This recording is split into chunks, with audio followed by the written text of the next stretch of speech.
Hi, I'm Paul Friedman, founder of the Marriage Foundation, and the topic we're going to discuss today is My Wife Hangs Out with Men.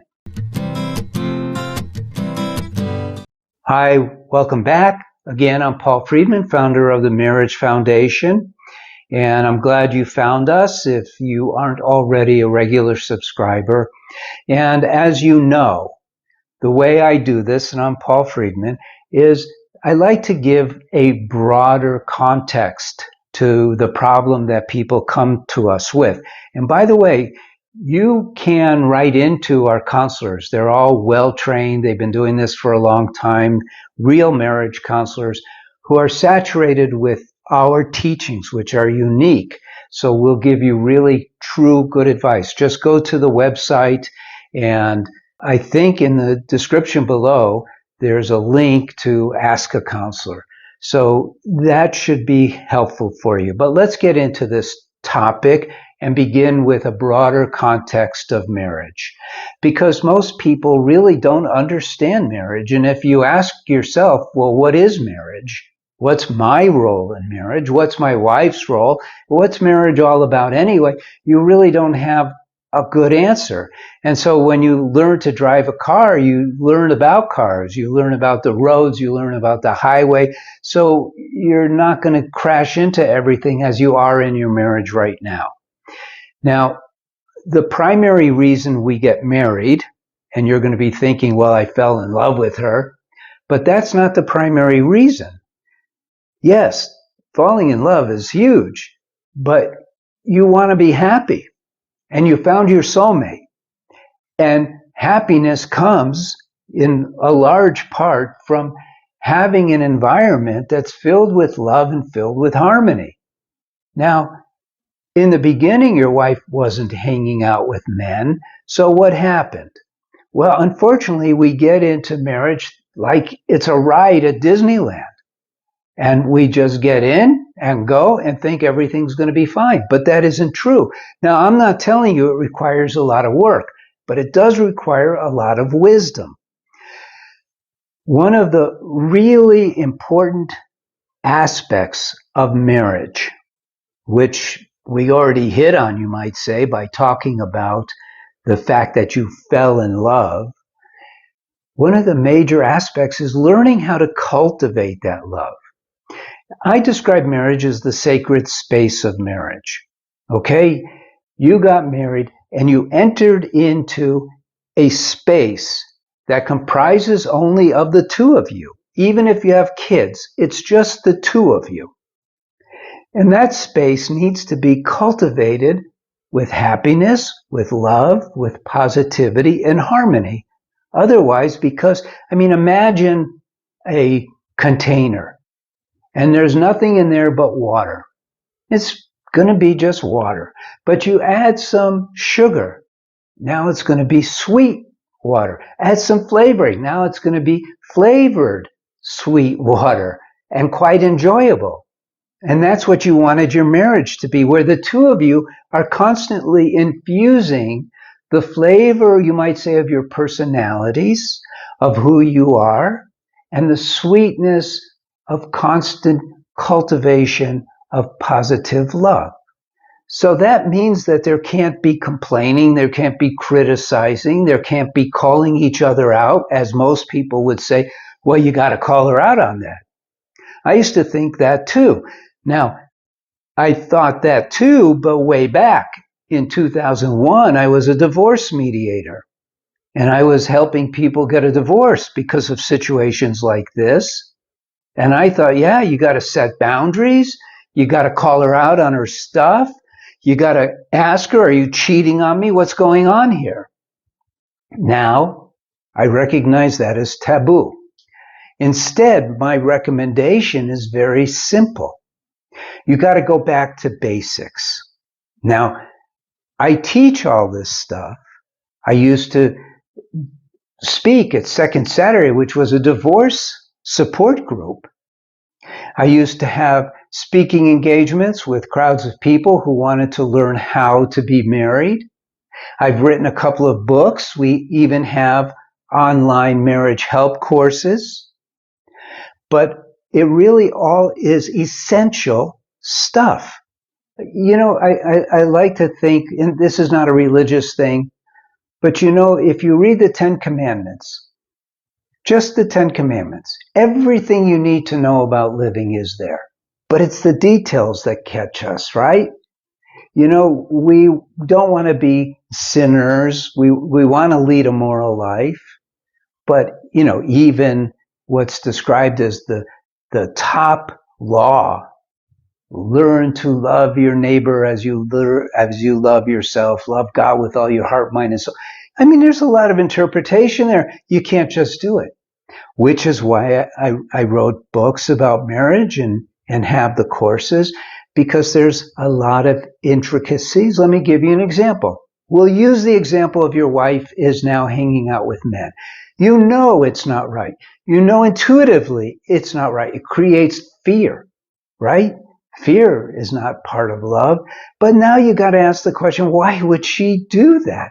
How come she is not, and I'm just being candid here, how come she's not as attracted to you and as serious about maintaining the relationship with you as you are with her? Why not? I'm not going to blame you here for eroding the connection between you, but it is eroded. Both of you have done that. You know, I identified, and this is both in my books and in the course, I identified what I call the 3 killers of marriage. Number 1 killer, and this is, I bring this number 1 killer up because it's definitely what's going on in your relationship now. The number 1 killer is over familiarity. What does that mean? It means that over time, and I'll be honest with you, usually it begins even before you're married, you start taking each other for granted. You don't show the same level of respect that you did when you were dating and then courting. You know, when you dated and courted, it was like sometimes walking on eggshells. You watched what you said. Now I'm going to go a step further because you already got it. I want to elaborate further, except to say you also have to watch what you think. So let's say you get angry at your wife for hanging out with men. That anger will infuse your marriage. She'll feel it. You know, sometimes we as men, we're not as intuitive as women. So if our wife is angry, most of us don't recognize it until she's already throwing things at us because we're not intuitive. We're not really tuned in. But a woman, you could be walking side by side and you have a thought of something that she did that you don't like, and she's going to go, what? Right? That's what happens. That's what happens to men. So here's some bottom lines. Number 1, you cannot address this directly with her. As counterintuitive as that may sound, it is 100% accurate. Why do I say that? What am I driving at? Well, it's a confrontation. It's questioning her judgment. It's questioning her loyalty. It's questioning everything. And why would you do that? You don't want to. She may be guilty.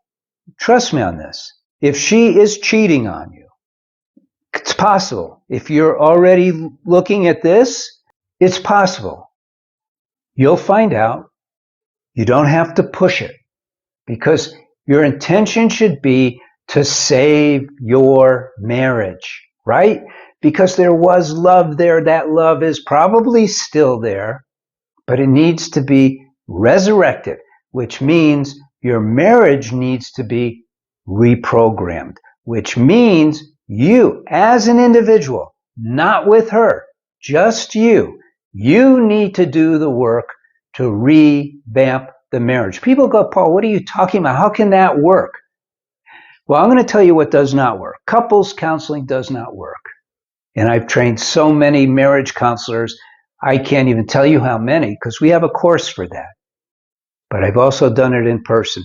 And when I started out helping individuals with their marriage, I started by meeting with a couple, and I thought, oh my God, this situation is so loaded for failure. It's unbelievable. Number one, they're going to be competing for who's the a-hole and who's the good one. Number two, they're not going to speak honestly, which actually is a good thing. The whole idea of couples counseling is all about digging in, finding out what's wrong, which is probably what you had in mind when you were looking for this video. What's wrong and how do I fix it? You don't want to go into what's wrong. You want to go back. Think about what I said before. You want to go back and reestablish the grounds upon which you got married in the first place, which is love. It's all about love, happiness. It's hard to do from where you are now without the proper guidance of one of my books. I'm not trying to sell you. I'm just telling you how it is because there's too much to learn. One of my books, but way better, is The Course for Men. So I could go into a whole video about The Course for Men, and I actually have, but the good news is there's a 3-day free trial. So you don't have to listen to all of that because it'll sound like a sales pitch. It's just how we're designed that we hear things that way. And because I'm excited about it, I may be speaking that way about it. So take the 3-day free trial. Go to the website, see what it's all about. Because at this point, I'm going to be very honest with you. Your marriage is way off on the edge. This is not a, my wife is always yelling at me. What do I do? My wife is mean to the kids. How do I protect my kids? It's not like that. This is in terms of where your marriage is in the range of it just needs a little adjustment to, well, we need to do a lot more study to it's on the edge. This is closer to the edge. So that's what it's all about. Let's go over it again. Just to clarify. Number one, do not confront her. Do not say anything about it. Instead, take a look at the question, do I want to restore my marriage? If you do, you don't get her involved in that. That won't work. You do it yourself. And you do it with the guidance that I provide you. So that's the bottom line. I'm so glad you stopped by. I hope you are too now. I'm Paul Friedman. I'm founder of the Marriage Foundation. Been doing this for over 25 years and been very successful helping people just like you. God bless you and take care.